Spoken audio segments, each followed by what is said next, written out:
Hey Plant Pals, Mike the Gardener, and this is just a quick update on the large deep water culture tub. It's probably been a couple weeks, week or so, not sure. I haven't kept track of how long it's been since I last showed you my uh, rack with the 3 deep water culture tubs and my Fresno pepper.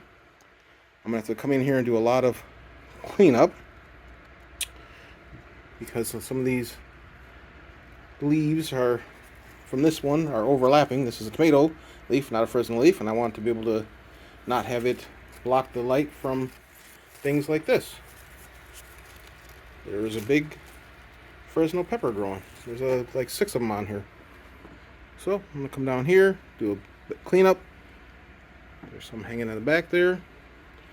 So that's the Fresno. You can see a couple hanging down over there.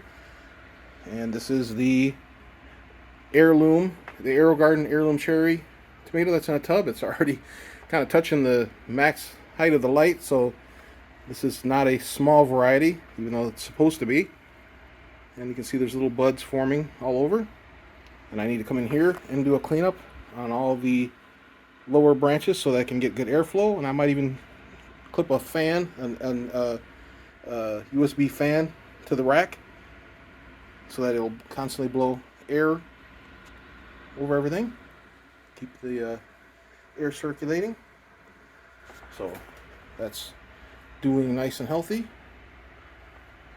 It's a big jungle over here, but like I said, there's like back there that leaf that has to be cleaned up. Any place that is kind of overgrown, the light won't hit and it won't do well. So it does not hurt the plant. It actually helps the plant if you clean up very well. And we have, it appears, maybe, oh yeah, we do. We have flower buds. This is the cuttings I took from my heirloom cherry tomato that I just took one leaf and stuck it into a glass of water, and it took root. Sometimes you get males if you do that. Luckily this is a female, it's got flowers, and so I will be getting tomatoes. Can't guarantee that'll happen on every one of these, but so far a few of them have. Here is a cutting I took from my orange hat, and it's decided it wanted to produce a little orange hat tomato. And look at it, it's only 2 finger bends high. It's tiny. We'll see what happens with that. This is my basil. I keep taking cuttings off that. It's quite delicious. Oh, here is just a jalapeno pepper, and there's another pepper there, and we've got flowers, so I go in there and give it a little jiggle. And that, oh yeah, we have all kinds of flowers back there. I can't really show it well on this rack. It's kind of not the easiest thing to bend down over and get it to, but oh yeah, there's some, you can see there's lots of flowers forming on that jalapeno already. And I'm sure people want to know about the sprout. Do an update on that. I wrote the date on the deck that I started it. It was the 22nd, and we have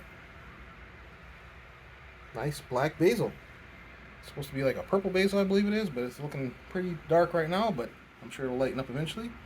And we have germination in all 3 pods. This one I left the dome on because they're still kind of short, but I will take the dome off in a day or so. And normally you want to thin these out, but with basil I just kind of like let it be survival of the fittest. I haven't had a problem that way. Other people can do it their way. That's how I do mine. And the orange spice jalapenos, peppers, are starting to show up on the Zmhoo unit that I did. So there's an update on all of those guys. That's in case anybody was curious. Alright, that's the update on that. I got more updates to come. Thanks for watching. Please like, subscribe. Have a great day.